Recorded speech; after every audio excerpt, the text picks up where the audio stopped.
네, 안녕하십니까. 저는 공인모 법학원의 부동산세법을 강의하는 김성래입니다. 반갑습니다. 자, 박수 같은 거 치지 마시고요. 요즘은 코로나로 민감하니까. 자, 이렇게 처음 얼굴 뵙고 그러니까 인사드리기 위해서 마스크를 이렇게 처음 벗었습니다. 이런 날을 앞으로 기대하면서 할 수 없이, 규정에 따라서 마스크를 착용하고 수업을 임하는 걸로 하죠. 자, 오늘 여러분 처음 만나 뵙고 이제 기본서 받으셨잖아요. 예, 그런데 오늘 첫 수업이기 때문에 여러분 월요일서부터 화요일, 수요일까지 이미 다른 과목에서 시험에 관련해서 오리엔테이션을 다 들으셨을 겁니다. 그러면 오늘 세법에 대한 내용도, 부동산 세법도 간략하게 OT를 하고, 그리고 나서 우리가 기본적으로 부동산 세법 중심으로 공부를 해야 되니까 앞으로 어떤 방법으로 공부를 해야 되느냐, 이런 부분을 가지고 여러분하고 한번 얘기해 보는 걸로 하겠습니다. 자, 저는 여러분한테 하나 약속할 수 있는 것이 바로 그겁니다. 여러분의 고득점을 위해서 최선을 다하겠다. 시험 보는 그날까지. 예, 이렇게 이해하시고, 자, 그럼 하나씩 들어가 보죠.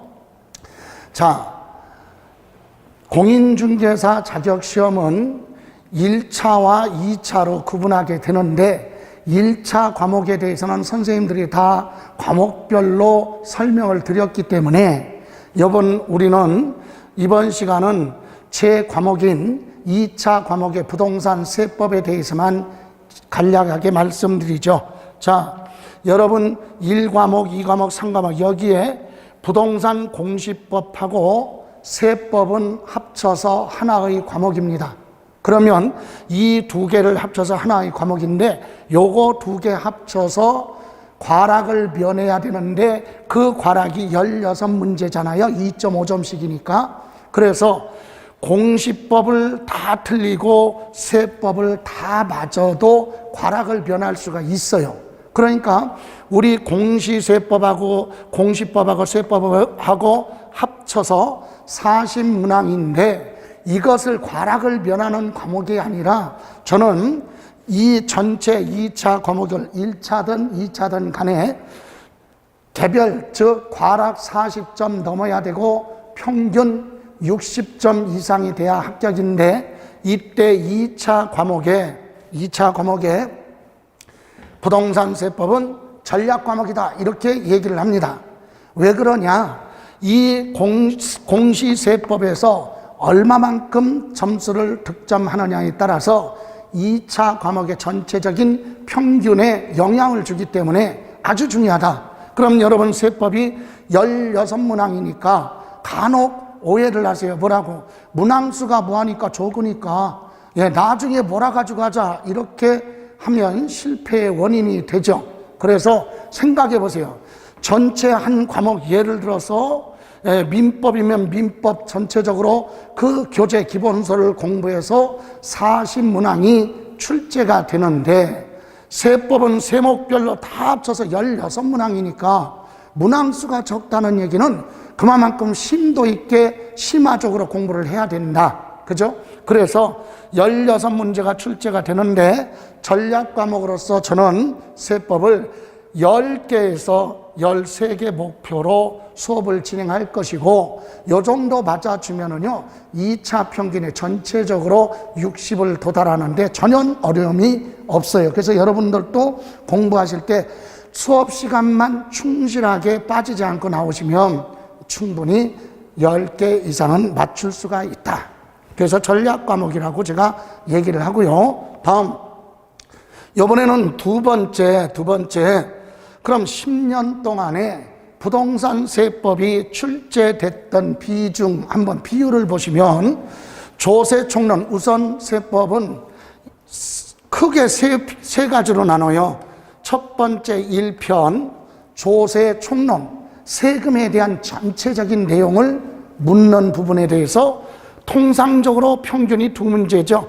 역시 그런데 32회 시험에서는 한 문제, 그것도 용어 등을 물어보는 것이 아니라 우리가 공부했던 부분 종합적으로 취득세부터 양도소득세까지 종합 문제로 물어봤던 문제이기 때문에 제가 조세 총론으로 분류를 했어요. 그래서 한 문제, 그리고 2편. 2편은 지방세법에 지방세가 있는데요. 이 지방세의 세 가지죠. 그래서 취득세가 보편적으로 세 문제가 출제됩니다. 그리고 등록면허세가 두 문제 31회 때 출제됐지만 평균적인 문제 한 문제 32회에서 출제가 됐고요. 그럼 재산세는 10년 동안에 9년 동안에 세 문제가 출제되어 왔었는데 32회 시험에서만 두 문제, 여기서 한 문제가 빠져버려요. 그래서 원래는 이 지방세가 7문제 나와야 되는데 6문항만 출제됐잖아요. 자, 그리고 나서 우리 3편으로 갑니다. 교재 순서 편집의 내용으로 보면 국세에서 우리가 공부할 것이 두 가지인데요. 종합부동산세가 보세요. 매년 한 문제가 출제되어 왔어요. 그래서 32회 공부하실 때 저뿐만이 아니라 모든 세법 선생님들은 시간적 여유가 없으니까 종합부동산세는 문항수가 출제 문항이 적으니까 신경을 조금 덜 써도 되고, 오히려 문항수가 많은 부분에 좀 신경 쓰고 치중해서 공부하는 것이 효과적이다라고 얘기를 했는데, 웬걸 여기서 세 문제가 출제됐습니다. 여기서 이제 수험생들이 혼란스러워하는 부분이 이 부분이에요. 그리고 소득세 부분에 대해서는 6문제. 그래서 원래는 지방세가 7문제, 국세가 7문제, 그리고 조세 총론 1편에서 2문제, 이렇게 해서 16문항이 출제가 돼야 되는데, 이 출제 빈도를 벗어나서 여기서 16문제지만 국세에서 9문제가 출제가 됐어요. 그래서 이번 시험에서는 또 특징이 지역적으로 문답 형식으로, 단답 형식으로 출제되어 왔던 그런 문제 등이 32회에서는 종합적인 문제로 물어봤다는 얘기예요. 예를 들어서 취득세를 물어보면 납세 의무자면 납세 의무자 부분에 대해서 옳은 거 틀린 거 이렇게 물어봤던 내용을 32회 시험에서는 1번 문항은 납세 의무자에 대해서, 2번 문항은 취득시기에 대해서, 3번 문항은 과세표준, 이렇게 전반적인 내용을 종합문제로 엮어서 물어보다 보니까 앞으로 우리 수업은 공부하실 때 지역적으로 단답형으로 공부하는 게 아니라 기본적인 내용을 이해를 하고 종합적으로 응용을 해서 다른 세금과 비교를 하고 이렇게 해서 실력을 쌓아야만이 시험에 가서 당황하지 않고 답을 고를 수가 있다, 이렇게 판단이 됩니다. 자, 이렇게 해서 우리 32회 시험에서도 문항수는 전체적으로는 16문항이 출제가 됐어요. 그러면 32회 시험에 대해서만 다시 한번 점검해 보면, 자, 전략적으로 학습하자, 이 얘기는 출제됐던 내용을 보시면 조세 총론 1편에 나와 있는 조세 총론은 전반적으로 물어보는 부분이에요. 이 조세 총론. 그래서 이 조세 총론은 세금에 대한 모든 것, 그래서 기본서에 우리가 다루지 않았던 부분도 시험으로 출제가 돼도 범위를 벗어났다, 이의 제기할 수가 없는 그런 부분이 총괄적인 부분 조세 총론이죠. 그래서 이 조세 총론에 대해서는 시간을 많이 투자할 수는 없어요. 그러나 보편적으로 2문제 정도 출제가 되니까 출제되는 문제 중심으로 정리를 해서 한 문제 정도만 맞춘다면 성공할 수 있는 거죠. 그죠? 그래서 조세 총론 부분이 있고요. 그리고 집중적으로 우리가 앞으로 공부해야 될 게 취득세 공부하고 등록면허세, 소득세, 종합부동산세, 재산세.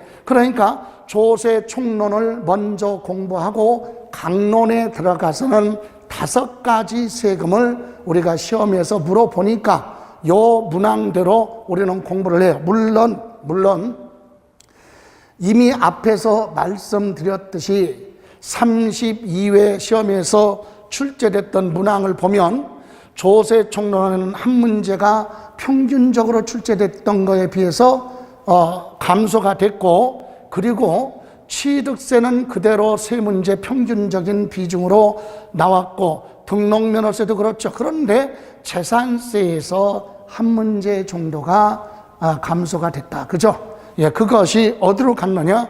국세에 해당하는 종합부동산세로 치중이 돼서 세 문제가 출제가 됐고, 소득세는 이런 비중으로 늘 출제가 되고 있다. 그러면 32회 시험에서만 재산세하고 종합부동산세의 재산세 부분이 빠지고 종부세가 치중됐는데, 이건 32회 얘기예요. 그러면 여러분은 이제 33회 준비해야 돼요. 그러면 우리가 없는 시간을 쪼개서 공부를 해야 되는데, 그럼 효과적으로 공부할 수 있는 방법이 어떤 거냐?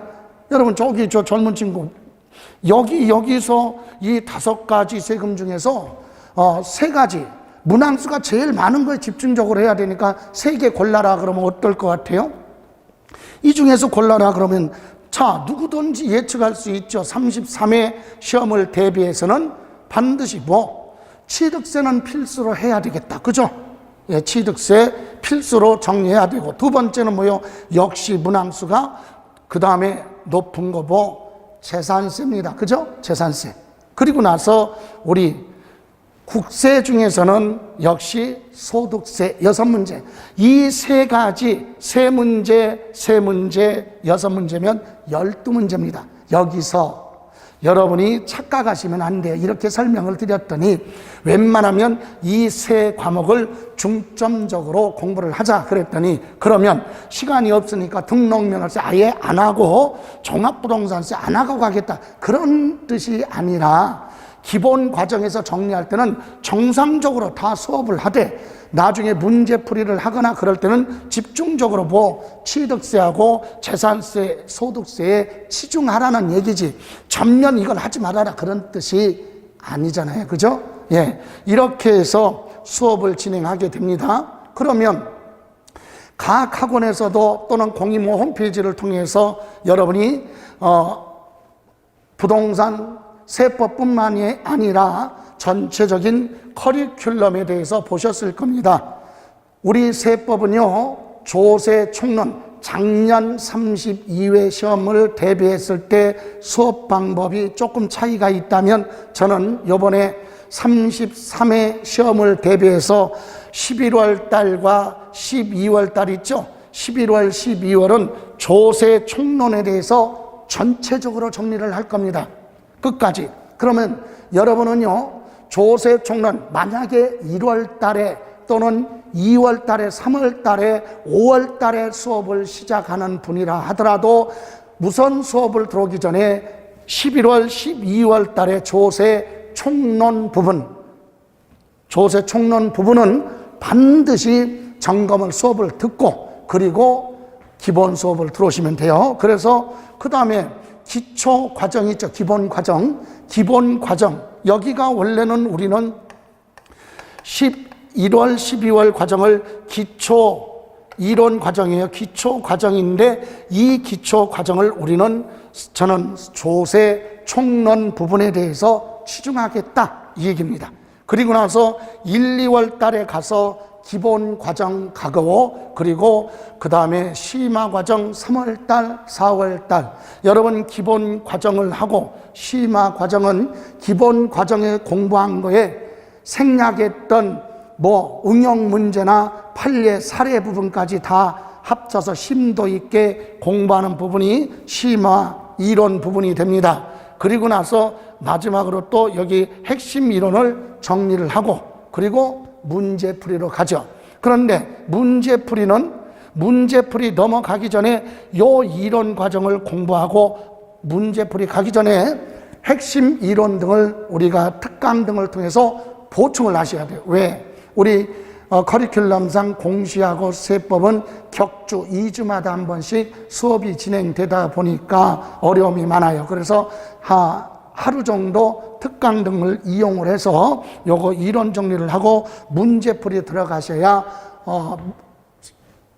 자연스럽게 문제를 접할 수가 있겠죠. 그래서 문제풀이는 7월달, 8월달에 진행이 될 거고, 그리고 마지막으로 시험을 앞두고 9월달이나 10월달에 가서는 동영 모의고사나 또는 특강 등을 통해서 실전 감각을 갖추고, 그리고 시험장에 가시면 무리 없이 합격할 수 있을 겁니다. 이때 저는 기본 과정이나 심화 이론 과정이나 핵심 이론 과정에서는 매번 수업할 때마다 특수한 자료, 보충 자료가 제공이 될 겁니다. 그래서 기본서 수업하시면서 보충 자료를 접하시면 되고, 그리고 9월달, 10월달에 마지막으로 할 때는 특수 자료 가지고 특강 등을 하거나 예상 문제 가지고 접해가지고 실전 감각을 키우면 되겠죠. 이렇게 해서 세법뿐만이 아니라 거의 다가 이런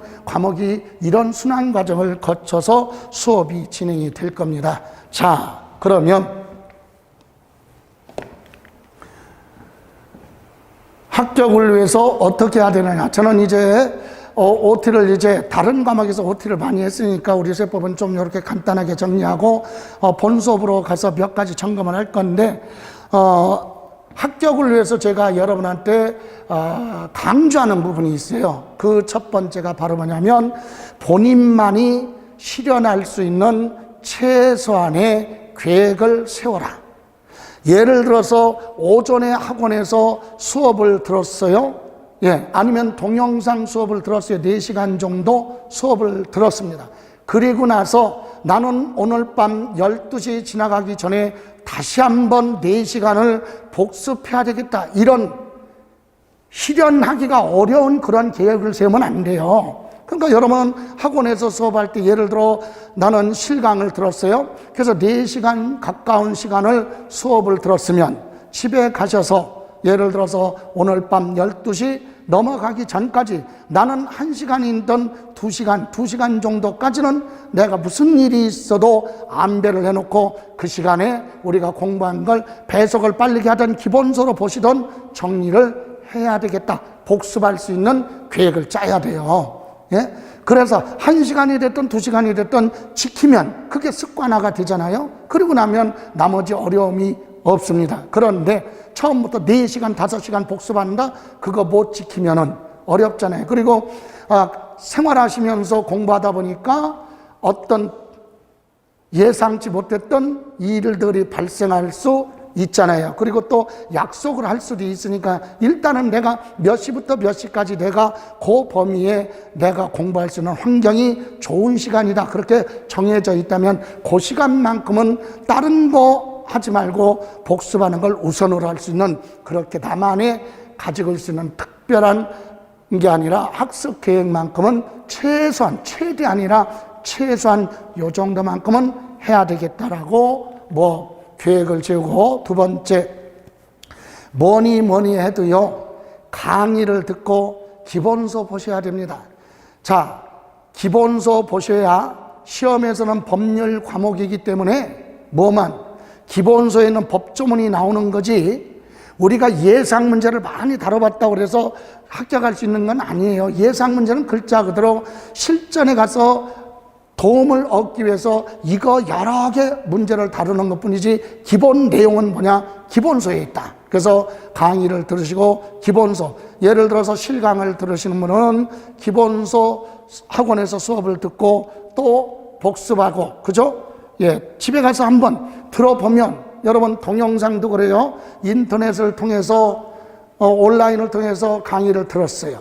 그럼 듣고 나면 이해가 되네. 그건 공부한 게 아니야. 이제 들은 거죠. 그걸 어디에 지면을 보고 교재를 보고 자기가 직접 다시 한번 읽어본다든가, 이렇게 해서 내 걸로 소화가 돼야 된다. 그죠? 그래서 항상 강의와 기본서에 충실해야 된다. 그거 기억하시고, 다음 세 번째는요, 세법은 매년 개정이 됩니다. 그래서 개정된 법률에 대해서는 반드시 이해를 하고 숙지를 해야 됩니다. 그런데 문제가 있어요. 이미 한 번 정도 시험을 봤던 분들이 두 번째 재차 시험을 공부하실 때 착각하는 부분이, 머릿속에 개정되기 전 내용으로 공부한 것이 머릿속에 입력이 되어 있으니까 개정된 내용으로 얼른 뜯어 고쳐서 숙지를 해야 돼, 반복해서. 그죠? 그래서 우리 32회 시험에서도요, 10월 30일 날 시험 보는데 9월 16일 날 종합부동산세법 시행령 공표가 됐어요. 그렇게 공표가 된 법률이 바로 한 달 뒤 시험에서 반영이 되잖아요. 종합부동산세. 그러니까 항상 시험 보는 당일까지 개정돼서 시행되는 법률은 반드시 시험에서 물어볼 수 있다, 이렇게 생각을 하고 개정세법에 대해서는 반드시 이해를 하고, 여러분, 저는 대학 다닐 때 공부를 많이 안 해갖고, 그죠? 공부를 많이 안 해갖고 지금 이 고생을 합니다. 저는 그래요. 세법 선생님들은 대다수 수업을 끝내놓고 시간이 뭐하느냐, 국회에 늘 방문을 합니다. 법률, 입법 예고된 법률이 있는지, 지금 계류 중인 법률이 어디까지 갔는지, 그리고 입법 예고할 때 법률 올라갔는데 국회에서 법을 개정할 때, 뜯어 고칠 때 수정해서 개정을 하느냐, 원안 그대로 개정하느냐, 이런 걸 자꾸 추적을 해서 알고 있다가 공표가 딱 되면 그것을 여러분한테 해설하고 설명을 해야 되니까 늘 접속하고 있죠. 그래서 개정 법률에 대해서는 어느 선생님보다도 저는 그 부분에 대해서는 항상 먼저 이해를 하고 그 부분에 대해서 캐치해서 여러분한테 그때 자료를 제공할 거니까 걱정 안 하셔도 돼요. 그래서 개정된 세법은 반드시 이해를 하라. 그리고 마지막으로 자, 기출문제예요. 여러분, 민법이나 학개론 같은 경우는 거의 개정되는 법률이 없잖아요. 물론 민법은 뭐가 있어요? 판례가 자꾸 누적이 되니까. 그래서 오래전에 출제됐던 기출문제도 도움이 될 겁니다. 그런데 우리 세법만 얘기하면, 세법은 매년 부동산 정책이나 또는 국가의 정책에 의해서 세법이 개정이 돼요. 그러다 보니까 오래전에 5회 때, 10회 때, 11회 때, 15회 때, 18회, 19회 때 출제됐던 문제가 지금 문제집에 수록이 되어 있는데 그런 것까지 다 문제 풀면 큰 의미가 없다는 얘기예요. 왜?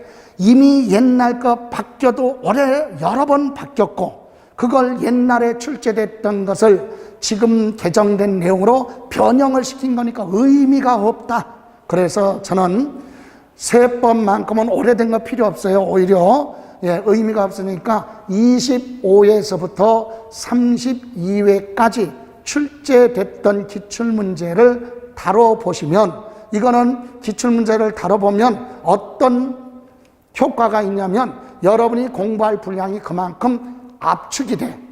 그럼 기출문제를 다뤄보지 않았을 때는 도대체 어디에서 어떤 방법으로 출제가 되는지 알 수가 없단 말이에요. 그런데 기출문제를 다뤄보면 이렇게 이런 부분에 대해서 물어보는구나, 감각을 느낄 수 있고, 공부 분량이 이런 부분은 좀 공부하더라도 기본적으로 요거는 하되 요런 건 배제시켜도 되는구나, 이렇게 좀 범위가 좁아질 수 있죠. 이렇게 해서 여러분이 요거를 갖추고, 그리고 나서 저는 여러분하고 나하고의 뭐예요? 약속이죠. 그래서 저는 시험 보는 당일날, 그러니까 오늘부터 시작을 해서 시험 볼 때까지 제가 가지고 있는 내용 가지고 여러분 세법의 시험 부담에서 좀이라도 편하게 공부할 수 있도록 최선을 다하겠다는 것을 약속을 드리는데, 이 약속은 누구랑? 공부하는 여러분하고, 그 다음에 누구예요?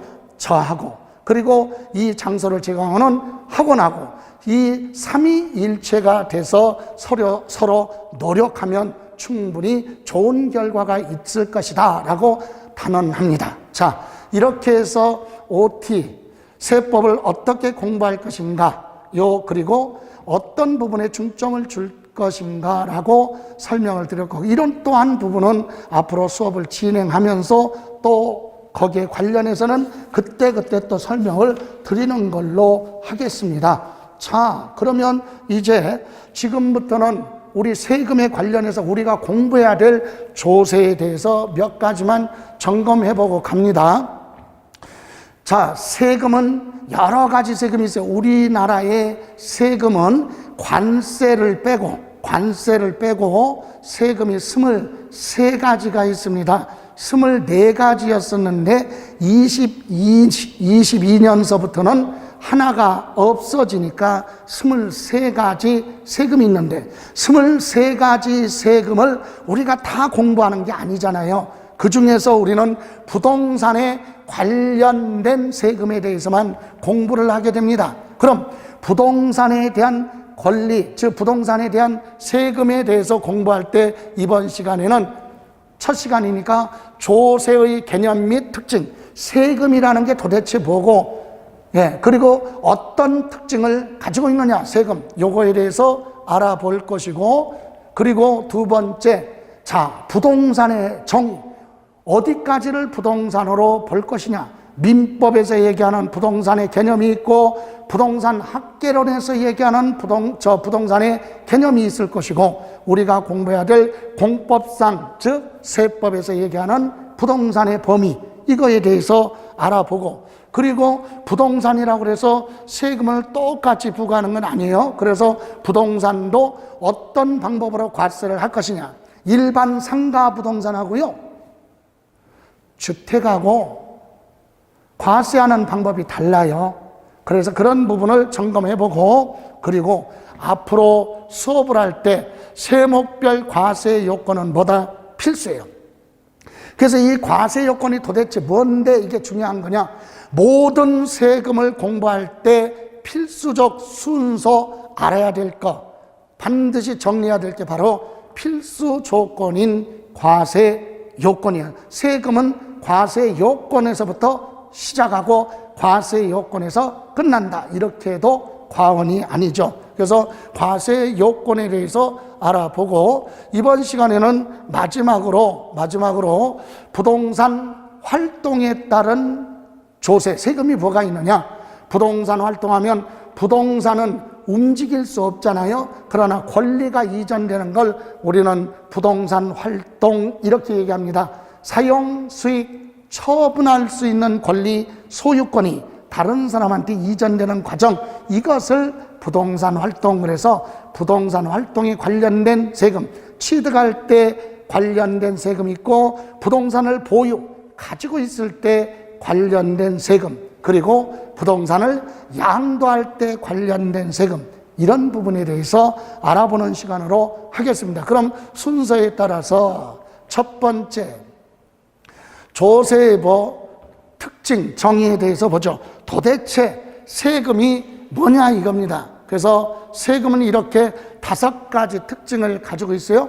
5가지 특징 한번 보면, 과세의 주체가 정해져 있고, 세금은 목적이 있어. 왜 걷어가느냐, 목적이 있을 것이고, 그리고 조세 법률주의에 따라서, 그리고 무보상성이라는 특징을 가지고 있고, 모든 세금은 금전으로 일시 한꺼번에 납부하라, 이런 특징을 가지고 있죠. 그러면 여기서 우리가 그냥 가면 좋은데 시험에서는 이런 특징 등을 물어볼 수도 있기 때문에 한번 보고 갑니다. 여러분, 과세의 주체가 뭐냐? 세금을 내라, 그리고 걷어갈 수 있는 권한. 여러분, 세금을 내라, 이걸 뭐라고 얘기하냐면 부과라고 그래요. 부과권. 세금을 내라 할 수 있는 권한, 그리고 내라고 했으면 걷어가야 되겠죠. 그래서 징수권, 징수할 수 있는 권한. 세금을 부과하는 뭐라고요? 세금을 뭐하라? 내라. 그리고 징수는 거두어가는 거. 내라고 하고 걷어가는 거.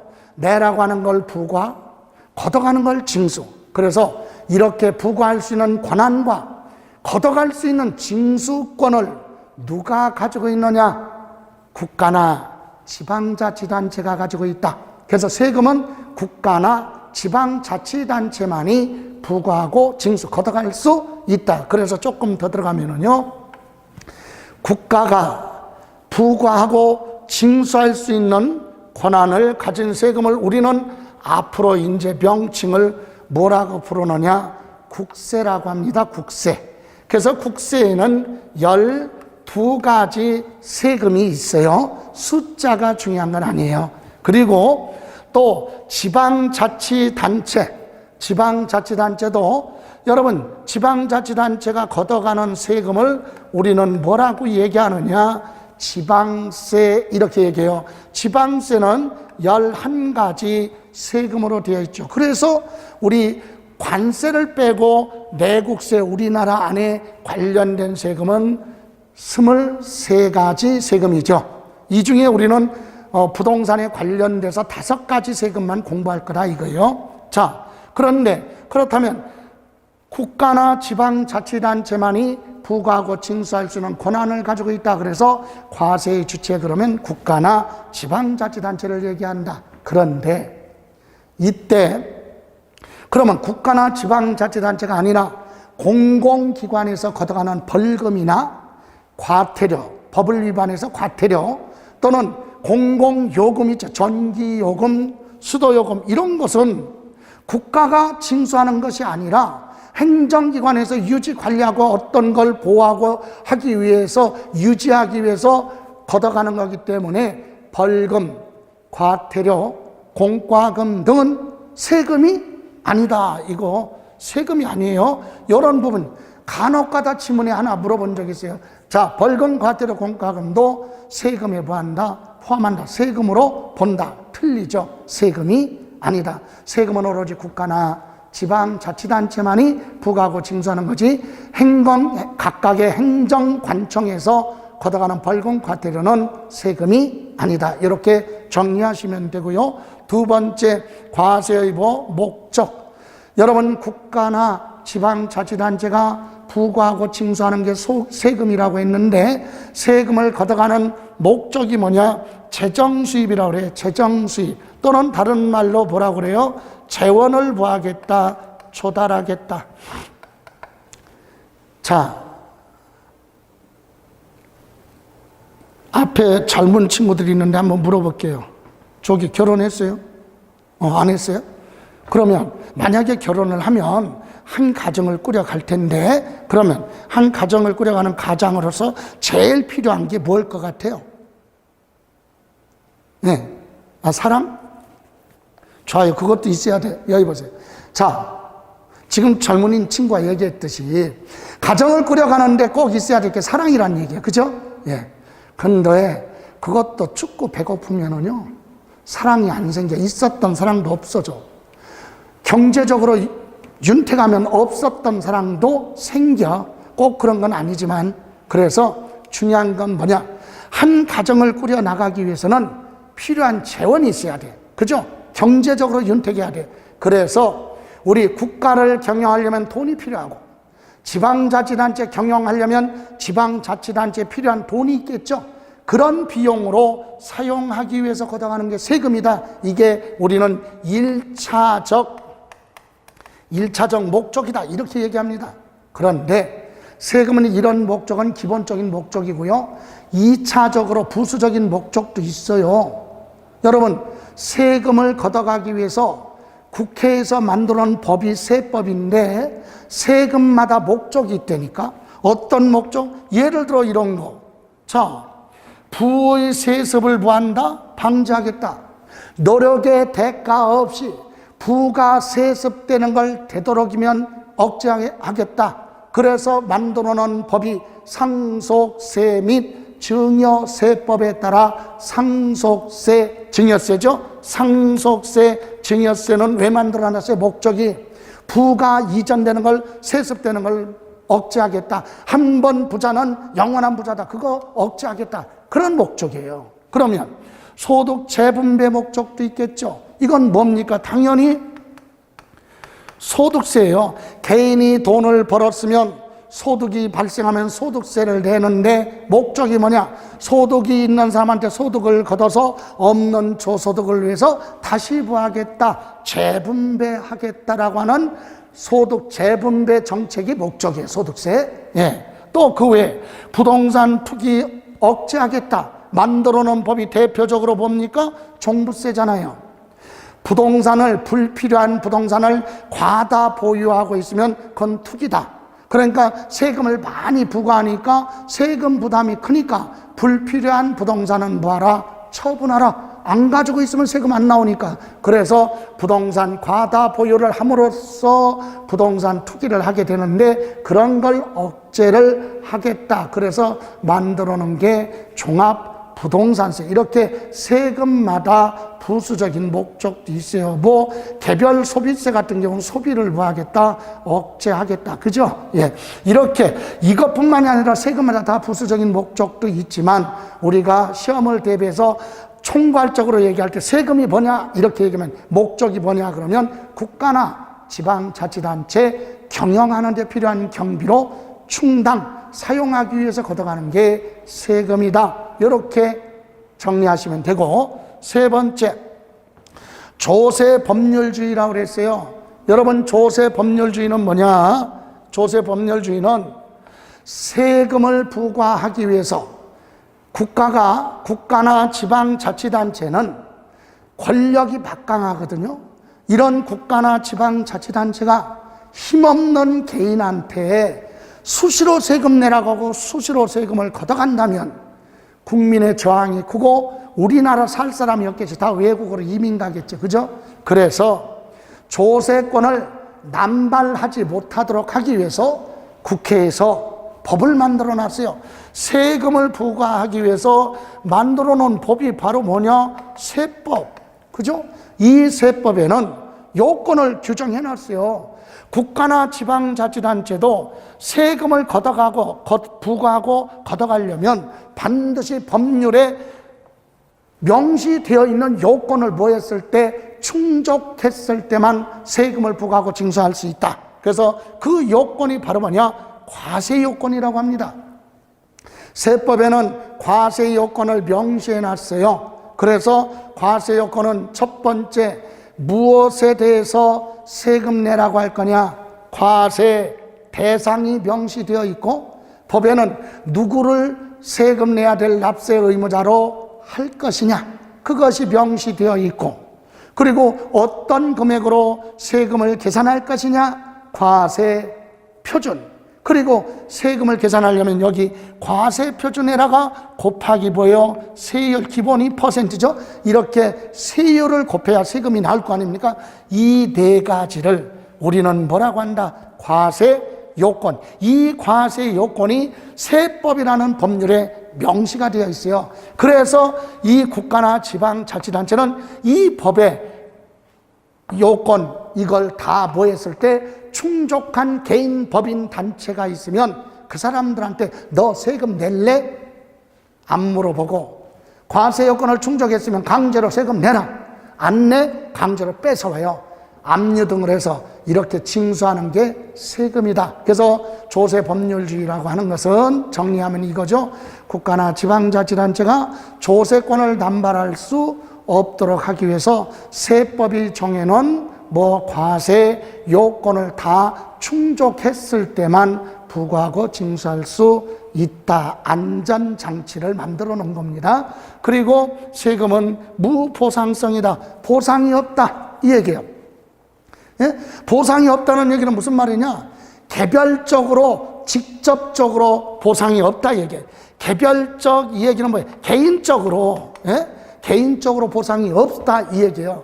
자, 소득이 있는 여러분이 소득세를 낸단 말이에요. 그런데 국가가 당신이 소득세 내면 당신한테는 뭐를 해주고, 당신이 세금 내면 당신한테는 뭐 해주고, 당신 세금 내는 대신에 필요한 게 뭐야? 저는 주택이 필요한데, 알았어요. 당신한테는 주택을 해결해 줄게. 이렇게 개별적으로 개개인한테 뭐 해주겠다 약속하지 않고 걷어간다. 그래서 개별적 또는 직접적 보상이 없다. 여러분 생각해봐죠. 아니, 여러분이 세금을 냈어요, 국가에. 근데 국가는 아무것도 안 해준대. 그럼 왜 내? 그죠? 그래서 세금은 직접적인 보상은 없지만 개별적인 보상은 받아요. 어떤 거? 세금을 내든 안 내든 모든 국민은 국가가 국민들이 낸 세금을 가지고 도로를 만들어서 신설하니까 우리 국민들은 간접적으로 여행 다니고 그럴 때 편리하게 이동할 수도 있고, 세금 낸 걸로 국가가 나라를 지켜주잖아. 국방, 정치, 경제, 교육, 복지, 사회 전반적으로 국민들한테 혜택을 주고 있죠. 그래서 국민 개개인한테는 개별적으로 약속하지 않았어도 전체적으로 보다 간접적인 보상은 받고 있다. 특징이. 그죠? 그래서 무보상성이라는 얘기는 국가 등이 세금을 걷어갈 때 개개인한테 뭐 해주겠다고 약속하지 않고 걷어가는 게 세금이다. 자, 특징 마지막. 뭐예요? 금전납부. 여러분, 모든 세금은요, 금전으로 그것도 뭐 일시 한꺼번에 내라. 이게 원칙이에요. 그런데 예외가 있어요. 뭐? 물납. 여러분, 부동산 땅은 많이 가지고 있어요. 땅을 많이 가지고 있어요. 그런데 돈이 하나도 없네. 땅은 많이 가지고 있는데 돈은 하나도 없어요. 이런 사람을 우리는 일명 속된 말로 뭐라고 표현해요? 땅거지. 그죠? 땅은 많은데 돈이 없으니까 땅거지지. 그럼 이 사람은 돈이 없으니까 세금 안 내도 돼요? 그렇죠? 그래서 일부 세금에 대해서는 물납은 뭐예요? 물건으로 세금을 대신 내라 이거죠? 그래서 일부 세금에 대해서는 물납을 인정하고 있다. 그럼 물납. 자, 여기 보실래요? 여기. 자, 우리나라 세금이 23가지인데 그 중에서 물납이 되는 건 2가지라니까 재산세하고 뭐 상속세. 요거는 기억해야 됩니다. 자, 조세총론에서 32회 시험에서도 물어봤어요. 자, 우리나라 세금 중에서 물납이 되는 거, 물건으로 대신 낼 수 있는 세금이 뭐가 있느냐? 2가지. 재산세하고 뭐 상속세. 조금 더 들어가면은요, 재산세는 가지고 있는 재산 중에서 뭘로? 부동산에 한해서만 물납할 수 있습니다. 자기가 부동산 가지고 있는데 그 부동산에 대해서 재산세를 내야 되는데 돈이 없다? 그럼 가지고 있는 재산으로 세금 내라. 부동산. 예. 그런데 상속세는 뭐냐? 부동산만이 아니라 이것은 뭘로? 상속받은 재산으로 납부할 수 있어요. 부동산 상속받은 게 아니라 주식 같은 거 상속받을 수도 있잖아요. 주식. 근데 주식을 상속받았는데 돈이 없다? 그럼 주식으로 내라. 그럴 수도 있죠. 그죠? 예. 또는 부동산이 아니라 자동차를 상속받았는데 돈이 없네? 그럼 자동차로 물납하라. 상속세는 상속받은 재산으로 물납할 수 있어요. 그것이 주식이 됐든 부동산이 됐든 자동차가 됐든 관계없죠. 그런데 우리 보는 재산세는 부동산으로만 된다. 그죠? 이렇게 우리 세법은 세금에 대해서 이런 특징을 가지고 있습니다. 그래서 다시 한번 정리하면 이것을 이어서 생각해 보여. 자, 지금까지 설명드린 걸 묶어서 설명드리면 이거예요. 자, 세금이라고 하는 것은 국가나 지방자치단체가 뭡니까? 재원을 조달하기 위해서 세법이 정해놓은 과세 요건을 충족한 개인, 법인, 단체 등에게 개별적 보상 약속하지 않고 강제로 내라 하고 부과 걷어가는 게 세금인데, 이때 모든 세금은 금전으로 한꺼번에 납부하는 게 원칙이지만 일부 세금에 대해서는 물납도 되고 또는 한꺼번에 못 낼 때는 나눠낼 수 있는 분할 납부도 있다. 다만 우리 세금 중에 재산세하고 뭐만 상속세만 물납을 허용하고 있다. 이렇게 정리하시면 되겠네요. 자, 이렇게 해서 조세의 특징에 대해서 보셨고, 이번에는 자, 여러분 우리가 공부하는 건 부동산세법이거든요. 부동산세법. 그러면 여기서 이제 알아야 될 것이 뭐냐? 부동산이 도대체 뭐냐 이거죠. 부동산. 예? 여러분 부동산은 아까 언급했지만 민법 99조, 민법 99조의 부동산 정의 이렇게 돼 있죠. 토지와 토지상에 그 토지에 정착된 정착물은, 토지에 정착하는 정착물은 전부 다 뭘로 본다? 부동산으로 보겠다 그랬어요. 다시 민법 99조에는 토지와 그 정착물, 토지에 붙어있는 모든 것은 부동산이다. 그럼 나무도 부동산으로 볼 수 있겠죠. 예, 토지에 붙어 있으니까. 예, 이렇게 민법에 규정하고 있어요. 또 여러분 부동산 학계론 있죠? 학자들이 주장하는 학설. 이 학계론에서 부동산은요, 공간 등에 대해서, 위치 등에 대해서 개념으로 보는, 즉 기술적인 측면에서 바라봤을 때 부동산이 있고, 또 경제적인 측면 하면 뭐예요?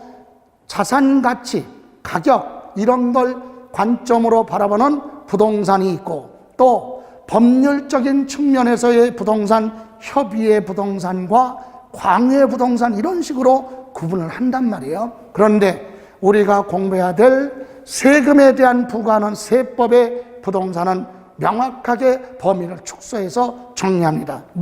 부동산은 첫 번째 뭐가 있느냐? 토지. 그죠? 토지.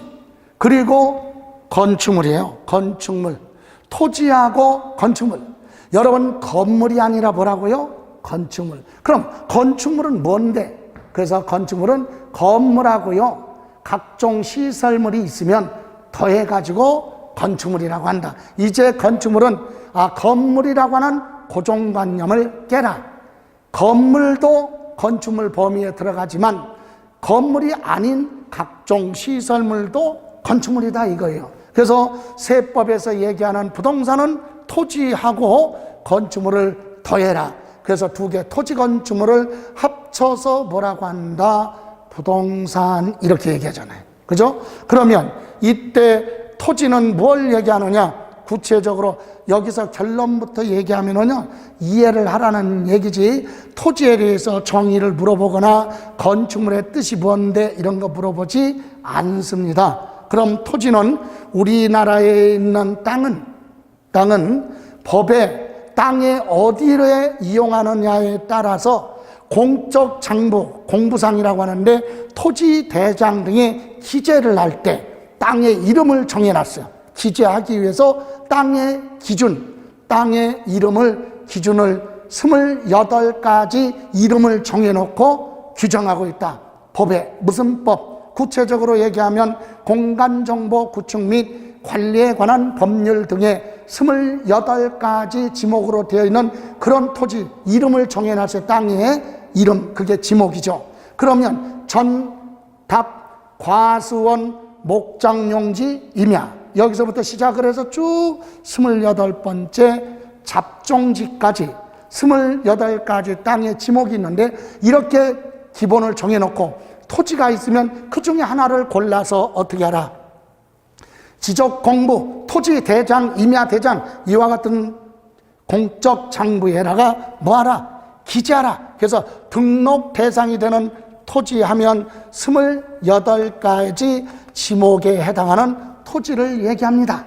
그리고 그 밖에 사실상에 사용되고 있는 토지 하면 아직 여기 지적공부의 기재는 안 되어 있지만 바다나 하천을 배립해서 새롭게 조성된 토지, 아직은 지목이 결정되지 않았을지라도 이런 토지까지를 합쳐서 우리는 토지로 본다. 그죠? 그래서 토지는 쉽게 얘기하면 우리나라에는 모든 토지, 이게 바로 땅은 토지로 부동산이기 때문에 과세가 되고요. 다음 두 번째, 건축물이 있습니다. 건축물은 첫 번째 건축법 규정에 따른 건축물 하면은요, 건축법 2조 1항 제2호 규정인데, 건축법에는 이렇게 되어 있어요. 건축법에는 토지상이 뭐죠? 토지 위에, 토지상에 정착이 뭐예요? 토지에 붙어 있는 정착된 공작물, 그래서 공작물이 뭐예요? 공작물이 사람이 인위적으로 만들어 놓은 시설물인데, 그게 공작물인데, 그것이 토지에 뭐 했다고요? 정착 붙어 있다. 그런 시설물로서 기본적으로 보여요. 지붕. 여러분, 지붕이 공중부양할 수 없잖아. 여기에 정착하려면 기둥으로 받쳐서 이렇게 정착을 해야죠. 그래서 공작물로서 지붕하고 기둥, 아니면 지붕하고 벽, 이렇게 정착할 수 있죠. 이것이 바로 건축법 규정에 의한 건축물이에요. 그래서 토지에 정착하는 공작물 중에서 지붕하고 기둥 또는 벽이 있는 거, 이거 얘기하는 거죠. 이게 뭐냐? 구체적으로 우리는 일반적으로 건물이라고 한다 이거죠. 그래서 건축법의 건물은 기본적으로 뭐가 있어야 돼? 지붕이 있어야 돼. 지붕이 없는 건 건물이 아니다. 그래서 이거 넓은 의미의 건축물이에요. 건물. 예. 그리고 여기 토지 또는 지하 다른 구조물에 설치되는 시설물. 토지가 있으면 토지 밑에 설치된 연결관, 급배수, 복개시설, 가스관, 배관 이런 것도 시설물이고, 토지 위에 설치된 시설물로서 지붕이 없는 각종 시설물도 시설물, 건축물에 들어간다 이 얘기예요. 대표적으로 레저시설, 여러분 위락시설물이라고 하죠. 어린아이들 데리고 공원 같은 데 가면 어린아이들이 이용할 수 있는 각종 놀이기구 시설물이 있죠. 그런 거. 스케이트장, 예? 또는 전망대 시설물, 20타석 이상의 골프 연습장, 그죠? 또는 5개 스탠드, 건물 밖에 5개 스탠드 하면 야구장, 축구장 같은 데 보면 지붕이 없잖아요. 지붕이 없는 각종 시설물은 건물이 아니라 별도의 시설물, 이것도 건축물 범위에 들어갑니다. 가장 대표적인 거 20타석 이상의 골프 연습장 보세요. 골프 연습장은 철탑이 세워져 있고 그저 철기둥, 거기에다가 그물망이 쳐져 있는데 무엇은 없어요. 지붕이 없네. 그러니까 이런 건 건물은 아니지만 이런 시설물이에요. 그것도 건축물에 들어갑니다. 그리고 이런 데 추가로 설치되어 있거나 이런 데 부수적으로 설치된 딸린 시설물, 이런 걸 다 합쳐서 우리 시설물 합쳐서 건축물이라고 한다. 그러니까 우리는 아까 처음에 언급했듯이 이런 것도 줄치고 막 그럴까봐 제가 말씀드리는 거예요. 시어세법에서 토지의 뜻이 뭐냐 이런 거 안 물어봐. 그리고 건축물은 뭘 건축물이라고 하느냐 그것도 안 물어봐. 그럼 이거 왜 공부해요? 개념을 이해하라는 얘기지. 건축물하면 건물이라는 고정관념은 깨라 이거예요. 지붕이 있고 기둥이 있고 벽이 있는 거 이런 건 당연히 건물이니까 건축물이고, 지붕이 없는 이런 시설물도 넓은 의미에서 볼 때보다 건축물이야. 그럼 이런 거 취득해도 세금 내고 이런 거 가지고 있을 때도 건축물이니까 재산세가 부과될 수 있다. 이렇게 이해하시면 돼요. 자, 이렇게 해서 부동산에 대해서 알아봤습니다. 그러면 이번 시간의 마지막으로 부동산에 대해서 과세하는 방법. 아니 부동산이 있으면 세금을 부과하는 건 똑같은 거 아닌가? 물론 시험을 준비하는 게 아니라면 그냥 부동산 하면 큰 의미 없어요. 그런데 우리 시험에서는 법을 공부하는 거니까 세금을 부과할 때 부동산에 대한 과세 방법은요, 첫 번째 토지 위에 건물이 있습니다. 이 건물은 뭐 같아요? 상가 같아요? 아니면 아파트 같아요? 저는 이거 상가야. 이런 부동산을 취득했다, 가지고 있다. 그러면 세금은 취득했으면 건축물에 대한, 건축물하면 건물도 들어가니까 건축물에 대한 재산 취득세 따로 취득했을 때, 그리고 토지에 대한 취득세 따로, 건축물 따로, 토지 따로 이렇게 취득세 계산해요. 가지고 있으면 재산세도 건축물에 대한 재산세, 토지분 재산세 따로따로 계산한다. 그죠? 그럼 모든 부동산은 이렇게 하느냐? 뭐 빼고? 주택 빼고. 주택은 그럼 어떻게 하는데? 주택은 두 개 합쳐요. 건물하고 뭐하고? 토지하고 합쳐서 뭐라고 그래? 주택으로 과세한다.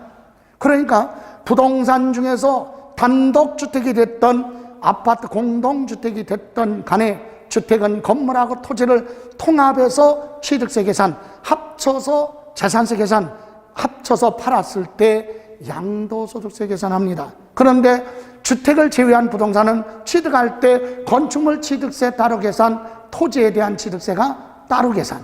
재산세도요, 토지에 대한 재산세 다르고 건축물에 대한 재산세가 달라요. 이렇게 따로 계산한다. 이 상가 부동산 나중에 팔면 건물에 대한 양도세도 토지에 대한 양도소득세 따로 계산한다. 이거 정도는 이해하고 있어야 된다 이 얘기예요. 그죠? 자, 이번 시간은 오리엔테이션하고 부동산에 대한 개념, 세금이 뭔지 특징을 알아봤습니다. 그러면 다음 시간에는 부동산 활동에 따른 내용을 정리 간단하게 하는 걸로 하겠습니다. 잠시만 쉬었다 가죠. 예.